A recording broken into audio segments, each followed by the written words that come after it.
Yang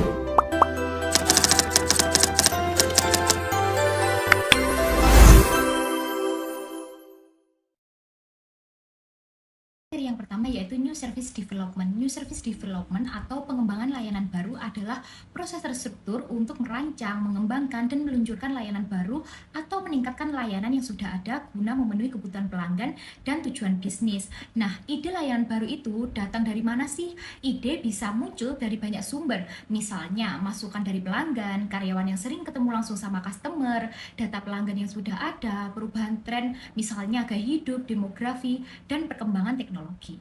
Secara garis besar ada 4 tahap utama dalam pengembangan layanan baru. Yang pertama yaitu development atau pengembangan. Di tahap ini perusahaan mulai dari mengumpulkan ide terlebih dahulu. Ide bisa datang dari pelanggan, karyawan, tren pasar, atau teknologi baru. Setelah itu ide-ide disaring lalu dipilih mana yang paling masuk akal dan punya potensi. Nah, konsepnya lalu dikembangkan dan biasanya diuji secara awal untuk dilihat apakah idenya realistis atau tidak. Yang kedua yaitu analisis. Nah, kalau konsepnya tadi kelihatan menjanjikan, masuk ke tahap analisis. Di sini perusahaan mulai menghitung apakah layanan ini bisa untung, berapa biayanya, apa risikonya, dan apakah layak dijalankan. Intinya di tahap ini untuk memastikan secara bisnis layanan tersebut memang masuk akal sebelum lanjut lebih jauh. Yang ketiga yaitu desain atau perancangan. Setelah disetujui, layanan mulai dirancang secara detail. Perusahaan membuat sistem kerjanya, alur pelayanannya, teknologi yang dipakai, sampai pelatihan untuk karyawannya. Nah, biasanya juga dilakukan uji coba dalam skala kecil supaya bisa dilihat kekurangannya dan diperbaiki sebelum benar-benar diluncurkan. Nah, yang keempat yaitu full launch atau peluncuran penuh. Nah, kalau semuanya sudah siap dan hasil uji cobanya juga oke, layanan resmi diluncurkan ke pasar. Tapi bukan berarti selesai, karena setelah launch tetap ada evaluasi. Kalau ada masalah atau peluang perbaikan, bisa dikembangkan lagi. Jadi proses ini tuh bisa berulang kalau ada perbaikan atau pengembangan lagi. Selanjutnya, apa saja yang memengaruhi jalannya layanan? Nah, sebuah layanan bisa berjalan dengan baik kalau 3 hal ini seimbang, yaitu orang, sistem, dan teknologi. Orang di sini bukan cuma karyawan, tetapi juga pelanggan yang ikut terlibat dalam proses layanan. Karyawan harus dilatih dan paham perannya, sementara pelanggan juga perlu diarahkan supaya tahu cara menggunakan layanan dengan benar. Lalu ada sistem, yaitu prosedur dan alur kerja yang membuat semuanya rapi dan tidak berantakan. Terakhir, teknologi yang membantu proses jadi lebih cepat, akurat, dan efisien. Semua itu akan makin kuat kalau didukung tim yang solid, alat bantu yang tepat, dan budaya perusahaan yang terbuka sama inovasi. Selanjutnya yaitu peran teknologi dalam inovasi jasa. Teknologi sering jadi pemicu munculnya layanan baru atau yang membuat layanan lama jadi lebih baik. Dengan teknologi, perusahaan bisa memperluas pasar, meningkatkan kualitas, menghemat biaya, dan bikin proses lebih cepat. Misalnya lewat sistem online, otomatisasi, atau metode manajemen yang lebih modern. Intinya, kalau perusahaan jasa mau tetap relevan dan enggak kalah saing, mereka harus terus mengikuti perkembangan teknologi dan tahu cara memanfaatkannya dengan tepat. Baik, materi yang selanjutnya adalah Service Design Element. Jadi, elemen desain jasa adalah kerangka yang merancang bagaimana suatu layanan dibentuk dan disampaikan secara terpadu agar selaras dengan visi strategis organisasi. Nah, service itu harus dirancang secara sistematis agar pelanggan dan karyawan memahami apa yang harus diberikan dan diterima. Nah, elemen struktural dalam konsep layanan itu yang pertama ada delivery system. Ini adalah keterlibatan dalam seluruh proses layanan. Yang kedua adalah desain fasilitas. Jadi, fasilitas itu dirancang untuk mendukung tujuan layanan, misalnya mempercepat pemulihan atau memudahkan alur proses. Yang ketiga adalah lokasi. Lokasi strategis membantu menjangkau pasar dan memudahkan pengelolaan permintaan. Yang terakhir, capacity planning. Jadi, penjadwalan layanan yang baik memungkinkan pemanfaatan kapasitas secara maksimal. Nah, yang selanjutnya elemen manajerial dalam konsep service. Yang pertama, informasi. Ini adalah pengelolaan data pelanggan yang membangun hubungan jangka panjang dan loyalitas. Lalu yang kedua adalah kualitas. Standarisasi metode kerja menghasilkan kualitas yang stabil dan dapat diandalkan. Yang ketiga, service encounter. Jadi, budaya layanan yang positif akan meningkatkan pengalaman pelanggan. Dan yang terakhir, managing capacity and demand. Jadi, sistem reservasi dan juga seleksi itu membantu mengendalikan permintaan agar kapasitas selalu optimal. Dan yang terakhir, kita akan membahas customer value equation. Jadi, nilai layanan dari sudut pandang pelanggan itu dapat dirumuskan sebagai hasil yang diterima di pelanggan ditambah dengan kualitas dibagi harga bagi pelanggan ditambah biaya untuk memperoleh layanan. Nah, hasil yang diterima pelanggan ini adalah pelayanan pelanggan itu tidak mencari layanan tanpa alasan. Jadi pembelian layanan atau jasa itu harus memenuhi suatu kebutuhan. Walaupun lingkungan restoran itu nyaman dan pelayanannya ramah, makanan tetap harus memuaskan. Nah, yang kedua adalah kualitas proses. Cara layanan diberikan itu sering sama pentingnya dengan hasilnya. Misalnya kita berbelanja buku secara online, itu lebih nyaman dibandingkan harus datang ke toko. Nah, karena pelanggan ikut berpartisipasi dalam penyampaian layanan, peningkatan kualitas proses harus tetap dapat diterima pelanggan. Lalu, harga bagi pelanggan. Tidak selalu ada trade-off antara biaya dan juga kualitas. Konsistensi kualitas layanan justru dapat menurunkan biaya karena harapan pelanggan lebih selaras dengan kenyataan. Dan yang terakhir, biaya untuk memperoleh layanan. Perusahaan itu sering mengira pelanggan itu hanya memperhatikan harga saja. Padahal, biaya untuk memperoleh layanan itu juga sangat penting. Kenyamanan itu memiliki nilai bagi pelanggan. Jadi, produk yang dibeli secara online mungkin lebih mahal secara ongkos kirim dihitung. Tetapi pelanggan terhindar dari kerepotan. Menurunkan biaya perolehan layanan dapat menjadi strategi yang kompetitif. Selanjutnya kita akan membahas strategic positioning through process structure. Jadi strategic positioning melalui struktur proses menjelaskan bagaimana organisasi membangun keunggulan bersaing lewat cara layanan dirancang dan dijalankan.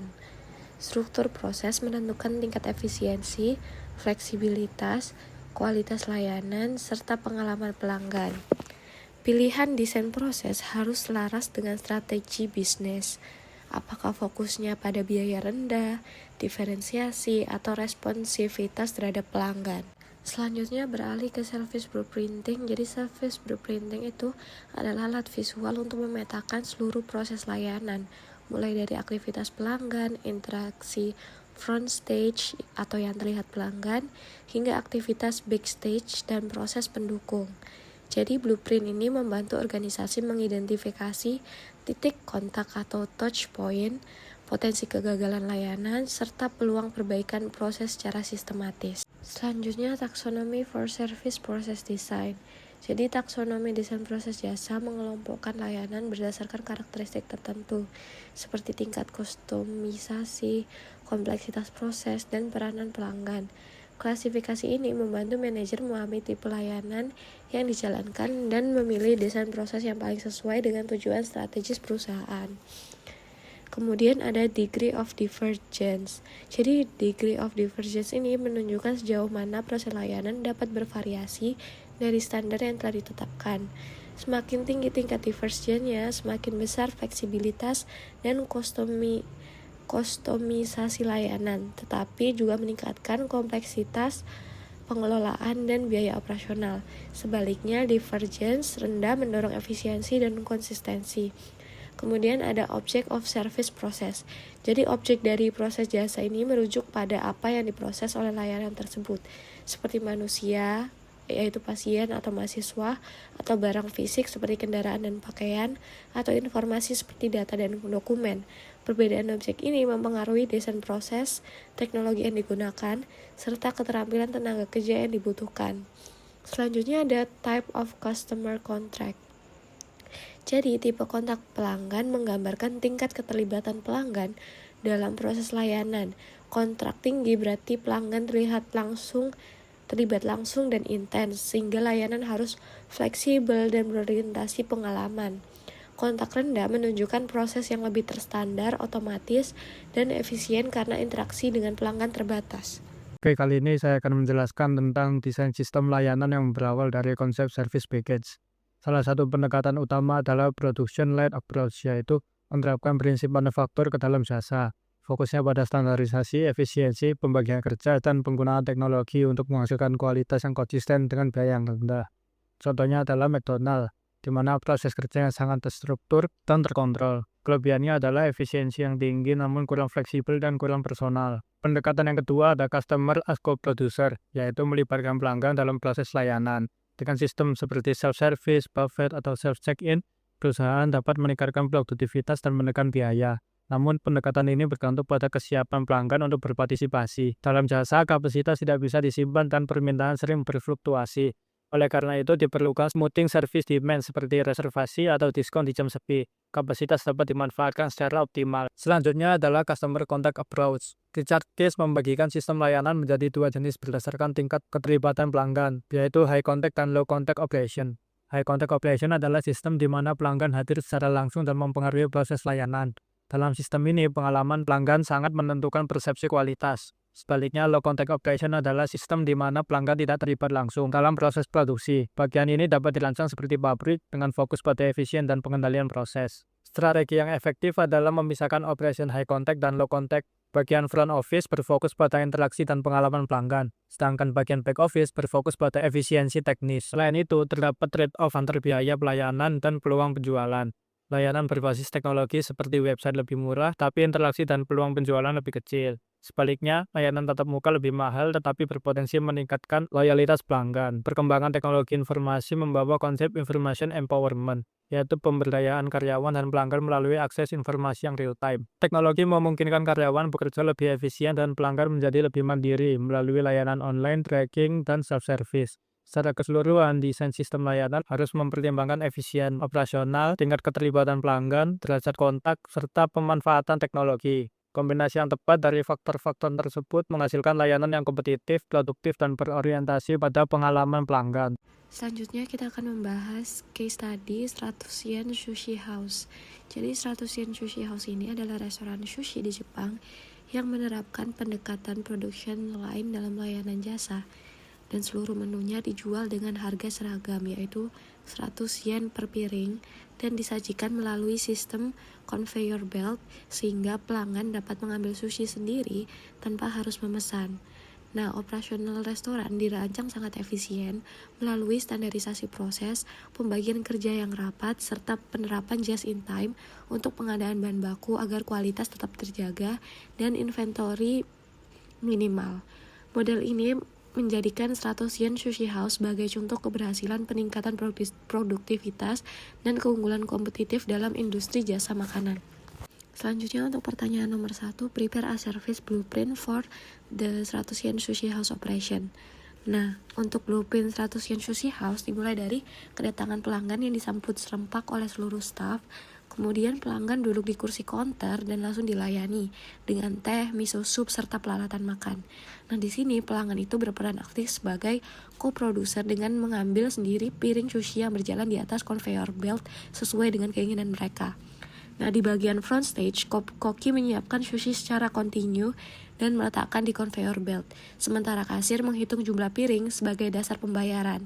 Nah, untuk di backstage terdapat aktivitas persiapan bahan baku, pengendalian kualitas, pengawasan waktu edar sushi agar tidak melebihi sekitar 30 menit, serta koordinasi antar pekerja yang sangat terintegrasi.